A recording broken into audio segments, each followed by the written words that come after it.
This is TSN Inside Sports. The Grey Cup stays north for the winter. The BC Lions fend off Baltimore's American invasion with Louis Passaglia's winning field goal. We'll speak to BC's Grey Cup hero, to Baltimore's Irv Smith, the defender involved in Ray Alexander's disputed catch, and to Baltimore owner Jim Speros.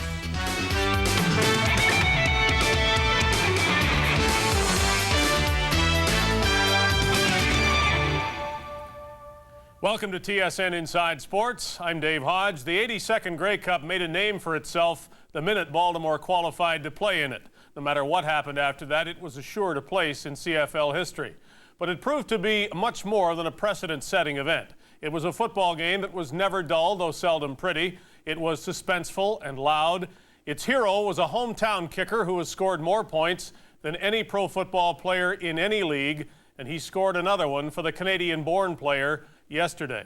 Before Louis Passaglia's game-winning 38-yard field goal, his BC Lions were the only Canadian-based CFL team never to win a Grey Cup in Vancouver.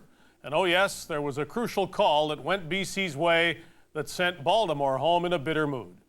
We'll address many of the Grey Cup developments on the day after. There is just one place to start, and that is with the 40-year-old hero who has made hundreds and hundreds of field goals, and now for sure there is one he remembers most. Needless to say, Louis, congratulations. It was just, a couple of weeks ago we were talking about you never having a playoff game winner, and now there are two, and one even more special than that first one. Well, Dave, thank you. It's an unbelievable feeling. You go into the playoffs not knowing what the outcomes are going to be. The teams are pretty well matched in playoffs, and everybody fights like crazy to get to that point yesterday, a Grey Cup game, and to have it go down and finish in that situation, and what an exciting game for everybody involved. It was a terrific feeling after the game. Do you call on all of your experience to help you through the miss that might have won the game a minute earlier? How do you put that out of your mind? Well, you know, the magnitude of that miss is dawning on me now. During the game, it was like, you know, any other game you played as far as what you do on the field goals. You know, I had no time to go to the sidelines and sulk. I gave myself some choice words after I missed, but there's still a minute or so left on the clock, and you're a follower of CFL football. You know, in a minute, a lot of things can happen. So I went right to the sidelines and started kicking in the net, thinking that if Baltimore doesn't get a first down, unless Josh Miller gets a terrific punt away, that I've got a shot at another field goal. So I didn't have time to really contemplate the miss, other than the fact that it probably helped me on the sidelines concentrate a little more. Are you always going to want to kick a field goal in that situation, or would the thought ever cross your mind, and maybe Dave Ritchie's, that you try to punt 30 yards or 31 and put it out of the end zone? That's the coach's call. You know, if he were to ask me, I would, you know, I'm going to tell him I'm going to make that field goal. But if he, whatever it takes to win that type of ball game, we're going to do. I mean, it's not. I've purposely missed a field goal to win a game before. So, you know, in this game with that single point, you want to do anything to get it to win the game, and it came down to that field goal. I wanted to stroke it just right and make sure it went through the goalpost, so there wasn't any doubt this time. The first one seemed to have, the first of two at the end, I mean, seemed to have some odd movement to it. Well, you know what? From where I was, it was going right through, and then at about 10 yards, it started knuckleballing on me, and it moved again at 5 yards, and it just, at the last second, drifted right by the right post. I thought that was going to be in, but as fate would have it, it probably worked out for the best, because we gave them basically no chance to come back and beat us, and it was up to us now to win the game on the last play of the game. Did you hit the winner any differently than the one before? I hit it really good. I hit it as sweet as any kick I've ever kicked before. As soon as I hit it, I knew it was going through. Louis, there will be those who now look to you, not that they wouldn't anyway, but you're going to be a spokesman for the Canadian player in this league because of yesterday's moment and all it meant. Do you have any advice for the league, for Dan Ferroni, for Larry Smith, for anybody that's wondering what to do with the Canadian and the Canadian Football League? Well, what I've said all along is we got to have the opportunity so the future, the kids of this country have an opportunity to play this great game. And depending on what happens in the future, if the game takes off, you know, we've got a smaller population in the United States. They've got a better, their kids have a better chance of playing our game than ours do. And their programs, there are a lot more of them. We've got to keep it alive for for kids, I look at my twin boys who are 9 years old. I wanted to have them to have the same opportunity that I did when I was a small kid, hoping and praying that maybe a dream might come true for me and play for the BC Lions. So I want that same opportunity to be given to all the kids across Canada at the amateur level, the high school level, and the college level. And the only way to do that is to keep a Canadian quota on at least the Canadian teams. Well, there's an example for everybody to strive for after yesterday. Louis, again, congratulations. I know this is a busy day, and you won't mind being busy talking about this, I'm sure. Thanks for doing it with us. Thank you, Dave. Louis Passaglia's winning field goal was set up by what we will term a questionable call, and when we come back, we'll talk about the game and that call with Irv Smith, the defensive back who was covering Ray Alexander, and with the Baltimore owner, Jim Speros. TSN Inside Sports, brought to you by Canadian Tire. There's a lot more to Canadian Tire for a lot less. And by Ford of Canada, where quality is job one.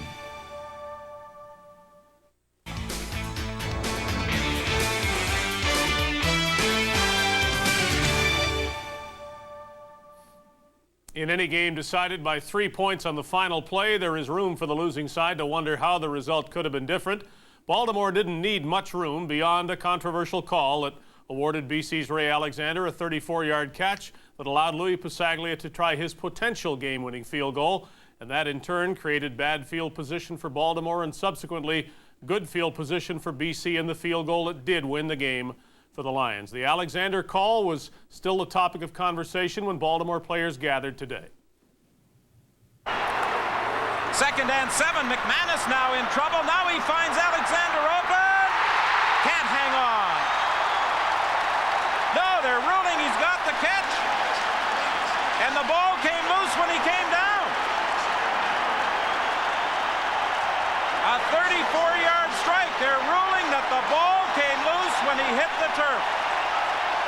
I thought that he never had possession of the ball, and if they was going to rule it a catch, then it should have been a fumble, and it was going to be our ball. I think that it never should have, called that pass complete. It should have been an incomplete pass. Another bad call in the CFL by the CFL officials. I've said it before. CFL's trying to become a major league. It's trying to expand into the U.S. and everywhere. It's time to get full-time referees so mistakes like that don't occur. And it's not just with our team, it's with Sacramento versus Edmonton. It cost them dearly. It cost them the playoffs. And, I'm a firm believer that cost us the Grey Cup. What catch? That was garbage. You just take away from the game, hey, the guy was right there, so he saw it. He saw how he saw it, I guess, everybody else in the stands and, on the TV saw it differently, but I don't know. I guess the Canadian angle kind of took over for him. I don't know. You think that's what happened? I don't know. You got to either say, it was a catch and then a fumble, or you got to say it wasn't a catch, He said it was a catch, and then the ground caused a fumble. I was already celebrating because I thought we were going off the field, hey, but, maybe he had a better angle, but the angle I saw and the angle everybody else saw, it wasn't a catch. But, it's all in the past. Hey, when you're at home, you're going to get some of those calls. I guess we shouldn't be mad about it because, when you're at home, regardless of where you're at, you're going to get some of those calls unless, you're in Baltimore when you probably won't get the calls because we never did all year. But, when you're at home, you're going to get those calls. If the call was incorrect, then certainly officiating needs to be addressed, but I can't tell whether it was incorrect or not. No Baltimore player or coach was as close to the Alexander play as defensive back Irv Smith, who thought he had done his job in breaking up the pass thrown by Danny McManus. Irv, thanks for being with us. I'd like to ask you what you remember about the Ray Alexander play. Your right arm was certainly there. The ball was there. He was grasping for it. You take it from there. Well, basically, I remember where, I was just running to Ray's hands. I didn't know exactly where the ball was at the time, but I knew it was coming to him. So basically, I just stuck my right hand in between his two hands once I saw the ball get there. It was like a simultaneous thing. And basically, I thought I had knocked it out before it even hit the ground. We both hit the ground, rather. Have you looked at it since? I haven't. I'm anxious to look at it. I saw it on the instant replay during the game, but I was too busy, honestly, screaming at the refs on how they could make a call like that. If it was going to be a call made, it should have either been an incomplete pass or a fumble. I mean, you know what I mean? The ball was on the ground, so how can you call it a completed pass if the ball was on the ground? And you had teammates telling you it was incomplete as well. It seemed like you weren't the only one upset. Oh, yeah. I mean, last night after the game, I haven't found one reporter or one player on our team that said the ball has been completed. Even Ray came up to me after the game and said the call could have went either way, but I still don't agree with that call. Well, obviously it was tough to lose when that was such an important play, yet I suppose athletes at the professional level, every other level, have to realize that this is sometimes part of the game. Can you rationalize it that way, or are you still as upset as you were at the time? Oh, I'm still upset as I was back then. I mean, I hate losing just like anybody else hates losing, especially if you lose a game like that. I would much rather lose a game like 45-0 than let it come down to a referee's misjudgment or a bad call to determine the outcome of a game. How about Tracy's fumble? There seems to be some debate about whether the ball had crossed the goal line. What did you see, or what do you hear about that? I haven't heard too much about that yet. Like I said, I haven't seen any highlights of the game. Last night I was pretty much to myself. I went out and hung out with some close friends, but I haven't seen any tapes or any you know, broadcasts of the game yet. But I'm interested in seeing it once I get back to Baltimore. How much consolation is there in the fact that you did make it to the Grey Cup game in the team's first season, that you were an Eastern All-Star? I mean, there's plenty to look back on and be happy about. Is that all wiped away by what happened yesterday? Well, basically, I had pretty much told every reporter and all my friends and family that, you know, all the awards and all the accomplishments we made this year really wouldn't mean anything if we didn't win the Grey Cup, in my opinion. I'm a winner. I like going out as a winner. And I'm sure a week from now, 2 weeks from now, once I'm sitting at home thinking about everything that's been done this season and everything we did do this season, I'll you know, acknowledge that we were a real good football team and we were pretty successful, and it was a major accomplishment that we did the things that we did this year. This one call is what everybody's talking about, but it won't be long before it'll become part of a wider discussion that seems ongoing about officiating in the CFL. Some people think that it must be improved. Do you think as a whole that the caliber of officiating is what you'd like to see in this league? Oh, yeah. I mean, I think that they ought to really seriously check the sincerity and the dedication that the referees have in this league of the CFL. I mean, if they're talking about expansion and adding more teams to the league, I mean, we're going to have to get better officiating, better calling. I mean, more consistency, I guess I want to say. I mean, some games they'll call something, some games they won't call something. So I would pretty much like to see it get on an even keel out there. If they're going to call something, call it. If they're not going to call it, don't call it. But don't let a bad call determine the outcome of a football game, especially when I know I'm probably sticking my neck on the line, but 98% of everybody that saw the game and saw the play agreed that it wasn't a catch. You know, what can be going through the referees' minds when they're concurring out there on the field, 3 or 4 of them in a little huddle? What did they see that everybody else didn't see? Irv, thanks a lot. No problem. Irv Smith's complaints won't mean much beyond today, but if Baltimore is inclined to press any harder for instant replay or better CFL officiating, owner Jim Speros is the voice that might be heard. Jim, we just heard from one of your players, Irv Smith, who was, I think the word would have to be bitter about the call in the pass to Ray Alexander and the way Baltimore lost. Does that extend to the owner? Well, again, I'm disappointed, but again, the game should never come down to one play. First of all, I congratulate the BC Lions. Yesterday they made plays when they had to make plays. You know, we did, and unfortunately we had some opportunities. We were up 14-3, we were up 20-10. I thought we could have put them away on a couple occasions, but the BC Lions made the play. Certainly I'm disappointed. In a big game like that, you hate to see a play determine an outset of a game, but the fact is, you know, our players played their hearts out and their guts out. Our coaching staff did a marvelous job all year. We have a lot to be proud of, and I'm proud of this football team. You differ with the National Football League in several ways. They don't have instant replay anymore. Some people think they should bring it back. Do you think the CFL should have it? I'd be a person that'd like to see instant replay, because the games are too important to let rest on sometime an official's decision. They're not always in the best positions, and we got to do a better job as a league next year to get better officiating. And when I say that, when you bring in 4 new teams into a league, your officiating is going to hurt because you bring in new people. We got to send these guys to training camp. We got to stay in touch with them all year long. So I think as the league grows, you go through growing pains, and we're going to have to do a better job. But the problem with instant replay, if you got to make sure you're accountable for that also, meaning, you know, how quickly can you get the response back down the field? The problem with instant replay in the NFL was it takes so long. It took people out of the game. The crowds got upset. The viewers got upset. You've got to be very quick with that. Well, how about limiting the number of times you can use it? Presumably you would have had one left to use in the last couple of minutes. Right. I think that you should you know, maybe 2 to 3 times a game per team, and that's it. That'd probably be a good solution. Is this something you'll take to the CFL board? Well, we have a lot to talk about in the offseason, and one, again, is refereeing. I think, you know, I'm not just complaining about this particular game. All year long, the refereeing needs to be, you know, evaluated, and I think that's, again, as I talk about the league growing, we got to do a better job, and that's the owners have got to take a better look at that so we can get the best quality product and the best officiating on the game.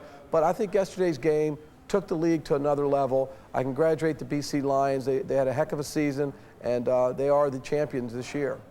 The Canadian-American rivalry was very much a part of the attraction yesterday, and I think Commissioner Larry Smith was on record as saying that's everything he hoped for when he launched expansion. Is it all good, or do you think there might be some side effects that could be adverse concerning the nationalistic aspects of a Grey Cup game like this?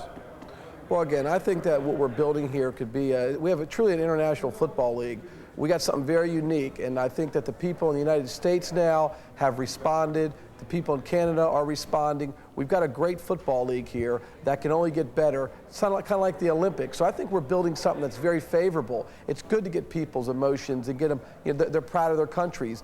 And, you know, yesterday being here for the BC Lions being at home, it was great for them. And people are proud of their heritage and history. I can understand that. I think what's got to happen with the Canadian rule is the general managers and the owners have got to sit down and try to look at putting the best product on the field. But personally, I feel that there could be some type of reduction, some you know, common ground. But there's a lot of good Canadian football players out there. I think if the whole rule was abolished, I think you'd still see at least 120 Canadians playing in this game, at least 10 on every team. So I think there's better Canadian football players than people give them credit for. Also, I also feel that if you look at the Toronto Blue Jays in baseball, I believe they only have 1 Canadian. I don't think people really care, truthfully, that when it comes down, it's your football team or it's your baseball team. The players, whether they have USA on their chest or Canada on their chest, they become part of the community and they get involved in the community and they live in their communities. That's more important because then you're their football team. I think that's the most important thing that we got to look for in the future. Well, some people in some communities would argue that players are not around very often. Do you think a lot of your players will remain in Baltimore? I think we're going to probably have at least half the guys remain in Baltimore in the off-season and be a part of what we're doing. Was there any time yesterday, Jim, when your team's youth in terms of the franchise's existence hurt you? I don't think so. I think Don Matthews has done an incredible job gelling this team together yesterday. I mean, well, all season long. But yesterday, I think, again, we didn't make some plays when we had to. I think we have an excellent football team, and we certainly got a good nucleus. But we have veteran players on our football team, and I'm not making any excuses about yesterday. Jim, thank you very much. Okay. There are many reasons why the BC Lions are Grey Cup champions, and when we come back, we'll analyze the football game with Leif Pettersen, yesterday's color commentator on TSN Sports Radio.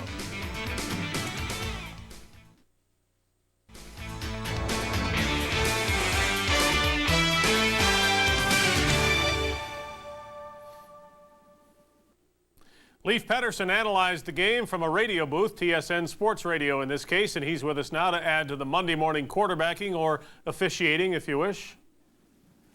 Leif, I call it a good Grey Cup when there's this much to talk about one day later, and the story of the game, apart from Louis' kick and the Alexander call, it seems to me, was that 2 BC backs outgained Mike Pringle. In effect, Baltimore was beaten at its own game, right?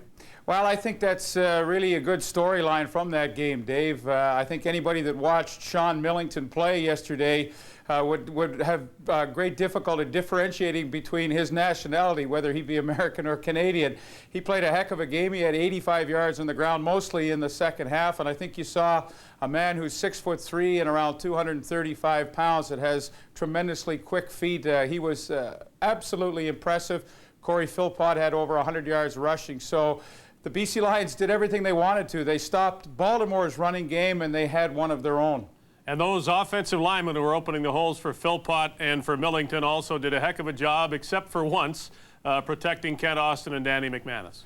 They did a terrific job, and I think it was every offensive lineman's dream yesterday to just really try and bang away on the ground and establish something there. And once they got it going, obviously Danny McManus stayed with it. And I guess if you really want to beat the Canadian flag a little bit today, the day after the Grey Cup, the 5 offensive linemen were BC were obviously all Canadian, and their 3 defensive linemen were all Canadian. So if you want to take that angle, which the fans certainly did leading up to the Grey Cup game, it was a pretty big victory for the Canadian guys. Well, instead of calling them the BC 5, Stevenson, Smith, Chronopoulos, Terrace, and Sinclair will all get mentioned here at least once. And the fake field goal, without it, maybe BC doesn't score an offensive touchdown in the whole game. Without it, maybe BC doesn't win.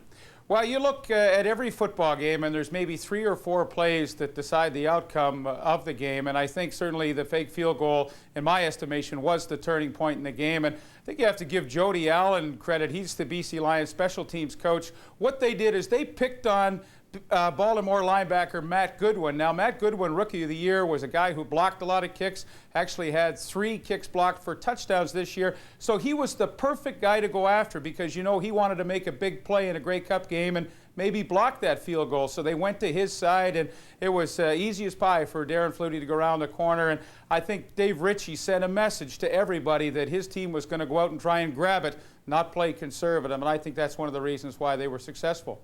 Now, as for the Alexander call, we won't find anybody from Baltimore who would agree with it.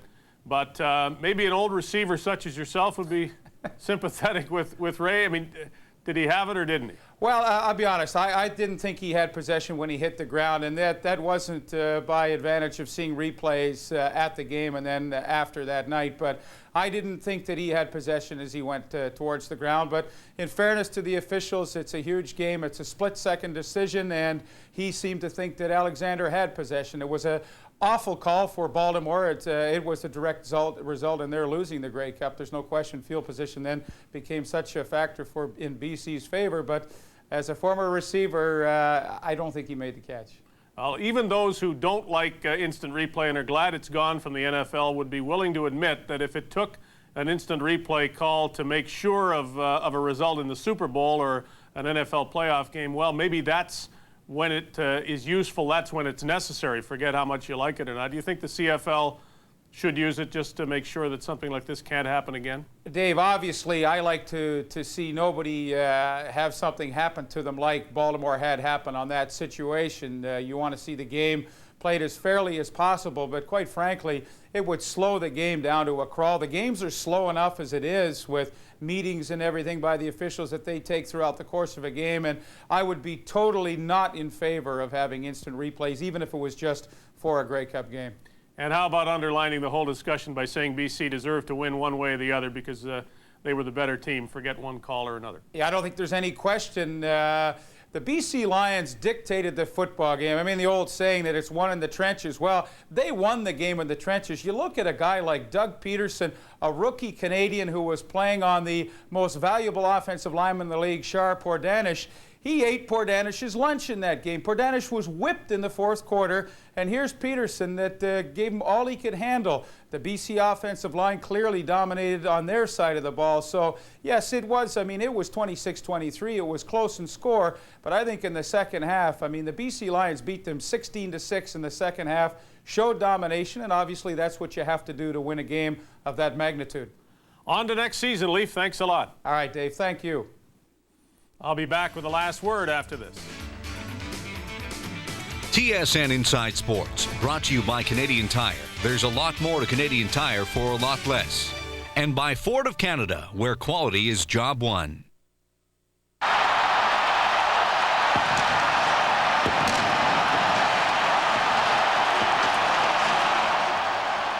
In case you're wondering, Louis Passaglia was in a hurry, and there were more important things to talk about than the MVP truck that was and then wasn't his.